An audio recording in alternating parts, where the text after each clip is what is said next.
So you are a practicing physician, so you see a lot of these injuries in clinic. So there, by virtue of how quickly you have to upload from 1 hour, right? There's not much research you can do on what is going to happen.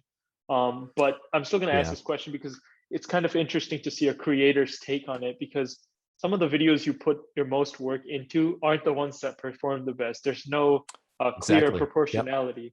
So I wanted to Nope. ask which ones performed the best versus like which one did you work the hardest on? And like what how did you Ooh. feel after like it had performed well or poorly?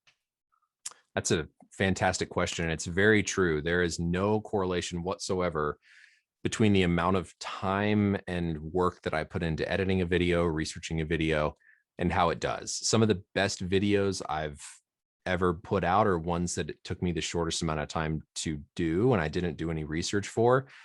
I'd say there's been a handful that I was really interested in myself and did a lot of learning on. I did a video about in the NBA players' vertical jump power. So there's a lot of videos about vertical jump heights.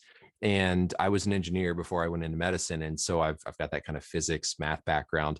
And I did all this research into like how you calculate jump power. And I pulled all this data of different verticals of all these players and their jumping power, and then made this big, top 10 countdown video with all these highlight clips and all these equations and physics and Hmm. math, and thought it was going to be amazing and awesome. And I learned a ton doing it. And then the video just tanked.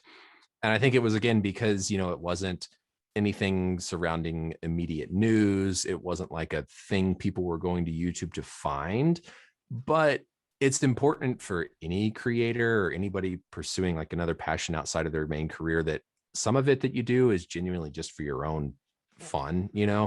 Everything that I put up can't be with the expectation that it's going to perform well. I've got to do some stuff that's just fun for me to do. And there's definitely been a handful of videos. I did one on Charles Barkley and his golf swing, and like went through and talked about the yips and like the pathophysiology behind the yips in sports. And Yeah. it didn't do very well at all. I expected it wouldn't do very well, but it was a topic that I didn't know a lot about beforehand. And after an hour or two of research, I do know enough about it now that I can, if I have a patient in the future who asks me about that, I have at least a little bit of a foundation that I can teach them. So